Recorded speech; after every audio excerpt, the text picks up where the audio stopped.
Pandemi COVID-19 sempat membuat pasar Kumbasari mati suri. Pasar oleh-oleh dan kerajinan ini sekarang telah mulai hidup dengan kembalinya para pedagang berjualan.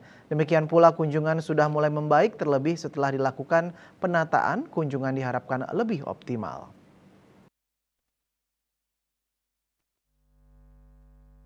Hal tersebut diungkapkan oleh Dirut Perumda Pasar Sewaka Dharma Kota Denpasar Ide Bagus Kompiang Wiranata yang mengaku mulai mencari solusi untuk bisa mengoptimalkan kunjungan ke pasar tersebut.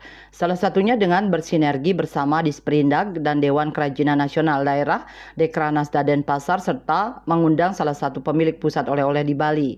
Gus Kowi, panggilan akrabnya, mengatakan kunjungan ke Pasar Kumbasari sudah mulai membaik saat ini. Bahkan sejumlah pedagang menyebut omsetnya kembali naik.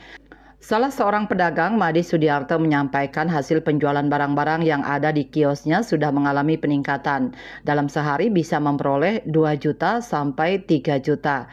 Kondisi ini mulai terjadi pasca pandemi COVID-19. Kendala yang dihadapinya saat ini adalah pabrik bus yang tidak bisa lagi di areal Pasar Badung setelah dilakukan penataan. Berbeda dengan sebelumnya yang mana para supir bus biasa memarkir kendaraannya di sana. Kondisi ini juga berdampak pada kunjungan ke Pasar Kumbasari.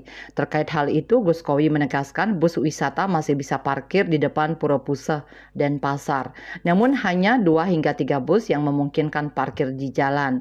Sebab sejak adanya Bismen, bus sudah tidak bisa masuk lagi. Sementara itu, Ketua Dekranasda Kota Denpasar, Nyonya Sagung Antari Jaya Negara, mengungkapkan, setelah renovasi lantai 5 Pasar Kumbasari, maka program promosi dan pengembangannya dilaksanakan di Sprindag dan Dekranasda Denpasar.